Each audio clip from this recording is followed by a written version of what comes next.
I get the feeling you want to ask me something, Commander. I just wanted to talk. Of course, Shepard. What did you want to talk about?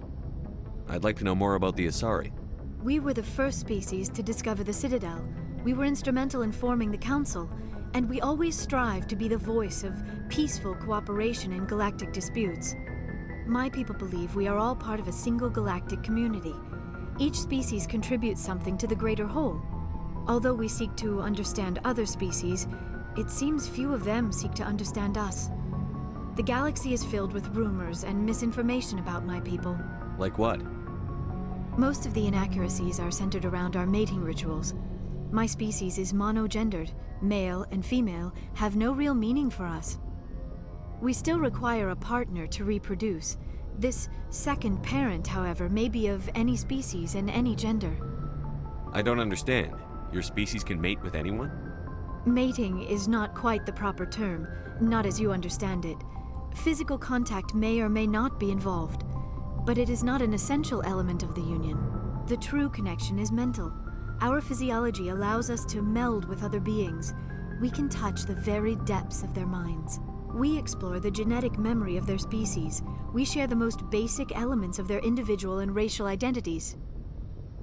We then pass these traits on to our daughters.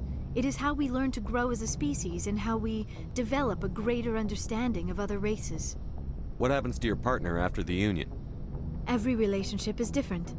Some unions are a single encounter with both parents parting ways afterwards. Others can be more long-term. Sometimes an Asari and her partner will stay together for many decades. You Asari live for 1,000 years. What happens when your partner dies? Few sapient species live as long as my kind. We have learned to take a philosophical approach to our unions.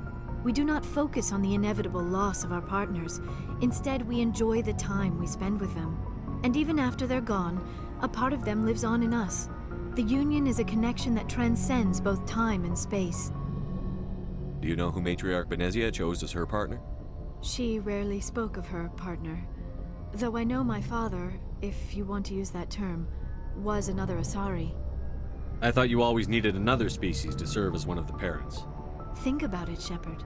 If we were not able to mate with our own species, we would have died out long before we ever mastered spaceflight and left our homeworld. Benezia never told you her partner's name? Union with our own kind is no longer common, not for the purposes of reproduction. Most Asari believe it weakens our species. Asari daughters inherit racial traits from the father species. If both parents are Asari, then nothing has been gained, or so conventional wisdom would hold. I am what is sometimes called a pureblood. Though no Asari would ever be cruel enough to say the word to my face, it is a great insult among my people. It is possible Benezia's partner was embarrassed by their union. She may have been too ashamed to publicly acknowledge me as her offspring. Maybe she wanted to meet you but couldn't. Something could have happened to her. Maybe she passed away. You might be right. I hope you are. But I have no way to know for sure. Why agree to the union if she didn't want any children? I cannot answer that. This is all speculation on my part. It is possible she wanted to be part of my life, but something happened to her before she had the chance. Benezia never spoke of her partner. Whatever happened, it caused her too much pain to dwell on it. She raised me by herself, though that is not uncommon. Many Asari raise their children alone, particularly if the father species is short-lived. Often the partner will pass on long before the child reaches maturity. I should go. Goodbye, Shepard.